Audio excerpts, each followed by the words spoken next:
ज्ञान लक्ष्मी धनाश्लेष प्रभुआनंद नंदितम निष्ठितार्थम अजम नौमि परमात्मानमव्ययम्। आत्मा स्वभाव से ज्ञान और आनंदमय है। जैसे आत्मा में दुख नहीं और दुख का कारण नहीं, ऐसे संसार में सुख नहीं है और सुख का कारण नहीं। संसार की सुनोगे, संसार की ओर देखोगे तो संसार में ही भ्रमोगे, दुखी ही रहोगे। आत्मज्ञानियों की सुनोगे, आत्मा को देखोगे तो अपने दुख से दुख का अभाव होगा, सुख की प्राप्ति होगी। संसार एक अवस्था की और समस्त अवस्थाएं जो अध्रुव होती हैं, ऐसी संसार अवस्था भी अध्रुव है। अध्रुव अर्थात विनाशी है, घटती बढ़ती रहती है, एक सी नहीं रहती। अध्रुव है और असरण है, यहाँ कोई दूसरा शरण नहीं है। वस्तु का परिणमन पर से निरपेक्ष है। दूसरा शरण ढूंढना ये मोह की कल्पना है। हम दुख से तो बचना चाहते हैं, लेकिन पाप को नहीं छोड़ना चाहते। दुख से बचने के लिए मोह को छोड़ें, राग द्वेष को छोड़ें, कषायों को छोड़ें, तो दुख से बच सकते हैं। जब तक इन मोह राग द्वेष आदि भावों का त्याग नहीं होगा, तब तक दुख से नहीं बच पाएंगे, सुख की प्राप्ति नहीं होगी। संयोग अनित्य हैं, यह पहली भावना है। इन अनित्य संयोगों को नित्य बनाने का प्रयत्न करें। अनित्य संयोगों को अनित्य मानकर नित्य आत्मा को समझने का लक्ष्य बनाएं। पर्याय अनित्य हैं। अनित्य हैं का मत यहाँ हैं प्रकालवाचक है, वर्तमान वाचक नहीं। अनित्य ही थी, अनित्य ही हैं और अनित्य ही रहेंगी। अर्थात इन संयोगों को हम बनाए रखना चाहें तो रह नहीं सकते। हमेशा विचार ये करना चाहिए, जब वे समय नहीं रहा तो यह समय भी नहीं रहेगा। आत्मा ही ध्रुवत्व के कारण उपलब्धमान है और आत्मा ऐसा सामर्थ्यवान है जिसका बिना किसी के कुछ न बिगड़े और न बिना किसी के कुछ रुके, ऐसा आत्मा है।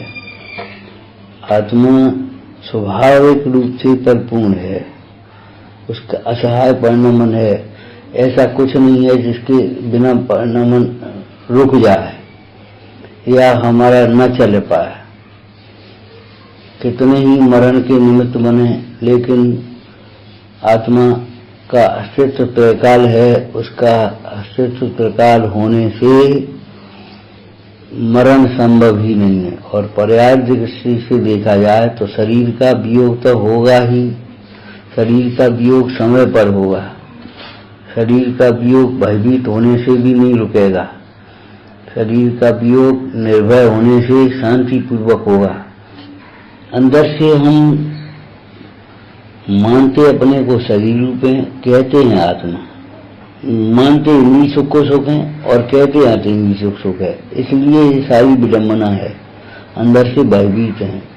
भगवंतों की आज इस विषम परिस्थिति से बचने के लिए भक्ति कर रहे हैं, जाप कर रहे हैं, अनुष्ठान कर रहे हैं, लेकिन अपने परिणामों की निर्मलता के लिए निष्काम भाव से नहीं कर रहे, भयभीत होकर के कर रहे। अपने परिणामों को शांत रखने के लिए भगवंतों को स्मरण करें। भगवंतों का स्मरण करने से आत्मा का स्मरण होगा। आत्मा का स्मरण होने से दुख का अभाव होगा, सुख की प्राप्ति होगी। सुख की प्राप्ति होगी, इसलिए हम भगवंतों को देखें। ऐसे देखें जैसे दर्पण में हम अपना चेहरा देखते हैं। भगवंतों की मुद्रा को देख करके ये सोचें, ऐसा ही हमारा स्वरूप है। यही हमारा स्वरूप उपाधेय है, ग्रहण करने योग्य है, प्रकट करने योग्य है। हम कहाँ भटक रहे हैं? भगवान करता नहीं है, वे वस्तु के परिणाम को बताने वाले हैं, जानने वाले हैं, ज्ञाता दृष्टा हैं, सर्वज्ञ हैं, लेकिन बदलने वाले नहीं हैं। अपने परिणामों से अपना भाव बुरा होता है। मनस्थिति बदलने के लिए भगवंतों की भक्ति है, परिस्थिति बदलने के लिए भगवंतों की भक्ति नहीं है। इतने भयभीत हो गए हम कि अब क्या करें। अरे क्या करें, भेद ज्ञान ही उपाय है और कुछ करने योग्य है ही नहीं। भेद ज्ञान ही हमारे लिए शरणभूत है। क्या करें, वस्तु स्वरूप विचार खुशी से सब दुख संकट सहा करें। ये विचार करें कि ये तो पर्याय है, छूटेंगे, संयोग हैं, छूटेंगे। संयोग ही विनाशनिक हैं, पर्याय ही विनाशिक हैं। आत्मा विनाशिक नहीं है, आत्मा अशरण नहीं है। पर्याय की दृष्टि से देखते हैं हमें अपना जीवन अशरण लगता है। अब किसकी शरण को प्राप्त हो, हमें किसी की शरण की परमार्थ से देखें तो हमें जरूरत ही नहीं लगेगी। हमारा आनंद हमारे भीतर है, हमारे ज्ञान में हमारे भीतर है, हमारी प्रभुता हमारे भीतर है। निष्काम भाव से उपकार का स्मरण करते हुए इन भगवंतों की भक्ति या भगवंतों का स्मरण करें, जाप करें। इसलिए नहीं कि ये कोरोना की बीमारी मिट जाए। अरे भाई, बीमारी जब मिटेगी तो वो भी मिट जाएगी, लेकिन हम बीमारी के भय से जो दुखी हैं, भयभीत हैं, वो भय हमारा इन भगवंतों के स्मरण से, तत्व विचार से, स्वाध्याय से मिटेगा अपने आप, और हम निशंक और निर्भय होकर के रहेंगे। ठीक है, देह का समय छूटने का होगा, देह समय छूट जाएगा। संयोग मिलना है तो मिल जाएगा, नहीं मिलना होगा नहीं मिलेगा।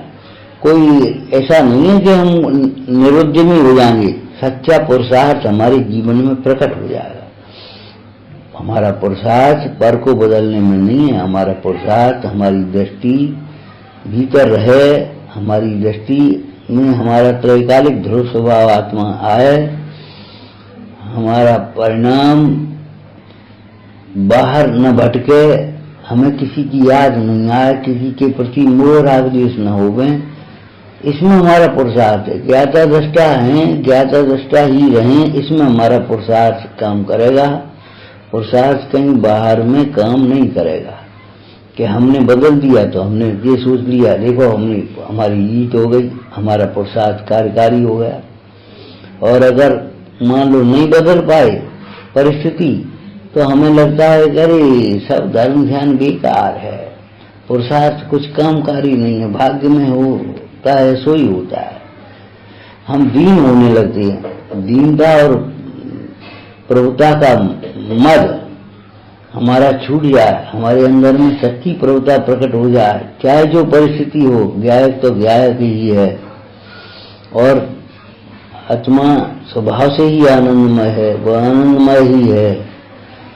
ऐसा अंदर में विचार चलता रहे और हम बिल्कुल निश्चिंत और प्रसन्न रहें, यही हमारे तत्व विचार की सार्थकता है। जैसे अध्याय के बिना दर्शन भक्ति अधूरी है, ऐसे ही सामायिक के बिना हमारा स्वाध्याय अधूरा है। जो हम पढ़ते हैं, सुनते हैं, वह हम विचार करें और अंदर में एक निश्चिंतता बरते कि जैसे है सो है। देखो, कभी कोई प्राकृतिक घटना हो जाए, भूकंप आदि का आया, तो बिल्डिंगों का नाश होगा, लेकिन आकाश का नाश तो नहीं होगा। इसी प्रकार हम ये सोचें कि ठीक है, जो कुछ भी हो, आत्मा का नाश नहीं है, आत्मा का कोई ह्रास नहीं है, आत्मा में कोई दुख नहीं है।